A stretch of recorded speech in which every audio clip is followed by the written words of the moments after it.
Hello అండి. అందరూ ఎలా ఉన్నారు? ఈరోజు మన రెసిపీ చికెన్ హలీం. చూసారా? నిమ్మకాయ అలా పిండుకొని తింటూ ఉంటే టేస్ట్ చాలా బాగుందండి. ఇక ఆలస్యం ఎందుకు? ఎలా చేయాలో చూసేద్దామా? ముందుగా హలీంని ప్రిపేర్ చేసుకోవడానికి 1 కప్పు మినపప్పు, 1 కప్పు శనగపప్పు, 1 కప్పు మసూర్ దాల్, 1 కప్పు పెసరపప్పు, 1 కప్పు బాస్మతి రైస్, 1 కప్పు గోధుమ రవ్వ, అలాగే 1 కప్పు బాదం పప్పు. ఇప్పుడు వీటన్నిటిని ఒక గిన్నెలో వేసుకొని 2-3 టైమ్స్ వాష్ చేసుకొని వాటర్ పట్టి 2 అవర్స్ నానబెట్టుకోవాలి.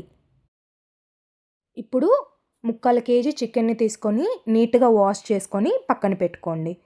మనం 2 అవర్స్ నానబెట్టుకున్న ఈ పప్పుల్ని కుక్కర్లో వేసుకొని వాటర్ వేసి స్టవ్ మీద పెట్టుకొని ఒక 5 విజిల్స్ రానిద్దాము.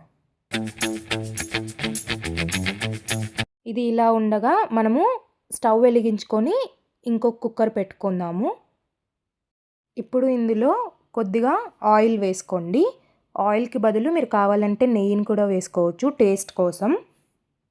ఆయిల్ కొద్దిగా హీట్ అయిన తర్వాత చెక్క, లవంగం, మిరియాలు, యాలక్కులు, కొద్దిగా బిర్యానీ ఆకు, అలాగే కొద్దిగా షాజీరా వేసుకోండి. వీటిని కొద్దిగా లైట్గా ఫ్రై చేసుకొని ఇప్పుడు ఇందులోకి కట్ చేసుకున్న ఆనియన్స్, అలాగే ఒక 5 లేదా 6 పచ్చిమిరపకాయలు వేసుకోండి. ఇవి కూడా కొద్దిగా లైట్గా ఫ్రై చేసుకోండి. నేను పచ్చిమిరపకాయలు అలాగే వేసాను కాబట్టి అవి చిట్లుతాయి, కాబట్టి మీరు కట్ చేసుకొని కూడా వేసుకోవచ్చు. ఇవి ఇలా లైట్గా ఫ్రై అయిన తర్వాత ఇందులోకి 1 స్పూన్ అల్లం వెల్లుల్లి పేస్ట్ వేసి బాగా వేయించుకోండి, లేదంటే పచ్చి వాసన వస్తుంది.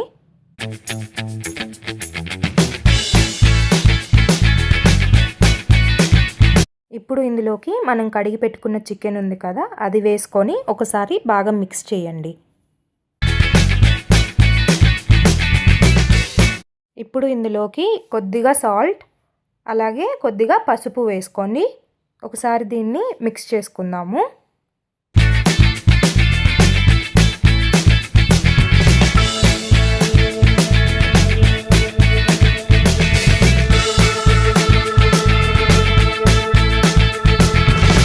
ఇలా కొద్దిగా సేపు ఫ్రై చేసుకున్న తర్వాత ఇందులోకి కొత్తిమీర, అలాగే పుదీనా వేసుకోండి. కొద్దిగా గరం మసాలా, పెప్పర్ పౌడర్, ధనియాల పొడి, అలాగే చికెన్ మసాలా. ఇప్పుడు కొద్దిగా కారం వేసుకుందాము. కారం తక్కువ తినే వాళ్ళు ఇది స్కిప్ చేసేయచ్చు కారాన్ని. సో ఇలా ఒకసారి బాగా మిక్స్ చేసుకోండి. ఇప్పుడు ఇందులోకి ఒక 1 గ్లాస్ వాటర్ వేసుకోండి. ఇలా అంతా కలిసేలా ఒకసారి బాగా మిక్స్ చేసుకొని మూత పెట్టి దీన్ని ఒక 5 విజిల్స్ రానివ్వండి. ఈ పప్పులన్నీ ఉడికిపోయాయండి. ఇది చల్లారనిచ్చి మనము మళ్ళీ మిక్సీకి వేసుకుందాము. ఇంతలో చూసారు కదా, చికెన్ 5 విజిల్స్ తర్వాత ఉడికిపోయింది. దాన్ని బోన్స్ సపరేట్ చేసుకొని ఇలా మీరు స్మాష్ చేసుకోండి.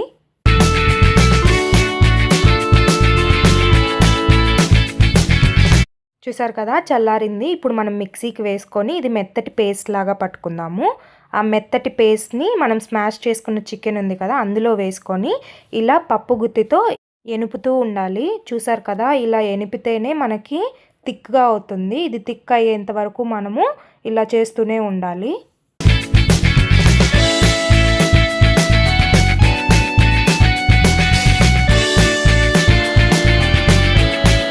ఇలాగే ఒక 10 మినిట్స్ ఎనిపితే మనకి బాగా థిక్ అవుతుంది. ఇప్పుడు చూసారు కదా, థిక్గా అయింది కదా. ఇప్పుడు ఇందులోకి మనము కొద్దిగా ఇలాచీ పౌడర్, అలాగే చెక్క, లవంగం, యాలక్కులు, షాజీరా, కొద్దిగా జీలకర్ర, కొన్ని మిరియాలు వేసుకోండి. కొద్దిగా పుదీనా, అలాగే కొద్దిగా కొత్తిమీర వేసుకోండి. ఒక 2 పచ్చిమిర్చిని తుంచుకొని ఇందులో వేసుకోండి. ఇప్పుడు పప్పు గుత్తి తీసుకొని అంతా మిక్స్ అయ్యేలా ఇంకొకసారి ఎనుపుకుందాము.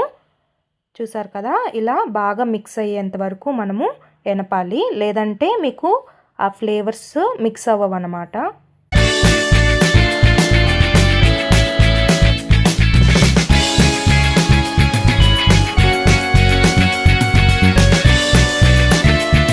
ఇప్పుడు ఇందులోకి 1 స్పూన్ గరం మసాలా, అలాగే మనం ఫ్రై చేసి పెట్టుకున్న ఆనియన్స్ని వేసుకొని ఇది ఇంకొకసారి మిక్స్ చేసుకోవాలి. ఈ స్టేజ్లో మీరు ఉప్పు లేకపోతే కారం ఏదన్నా సరిపోకుంటే మీరు చూసుకొని వేసుకోవచ్చు. ఇప్పుడు దీన్ని స్టవ్ మీద పెట్టి ఒక 5 మినిట్స్ ఇలా కలుపుతూ ఉడకపెట్టుకోవాలి.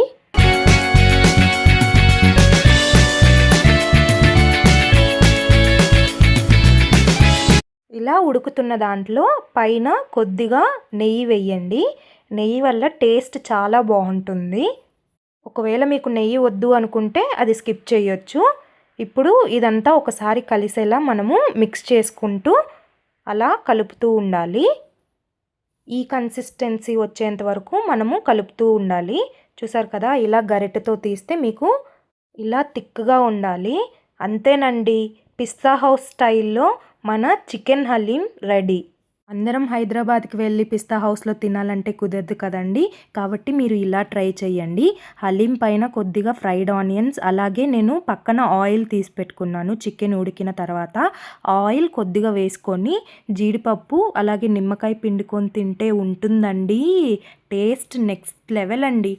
మీరు కూడా మీ ఇంట్లో ట్రై చేసి ఎలా వచ్చిందో నాకు కమెంట్ బాక్స్లో కమెంట్ చేయండి. అలాగే ఈ వీడియో కనుక మీకు నచ్చినట్లయితే లైక్ చేసి షేర్ చేయండి. అలాగే మా ఛానల్ని సబ్స్క్రైబ్ చేసుకోండి.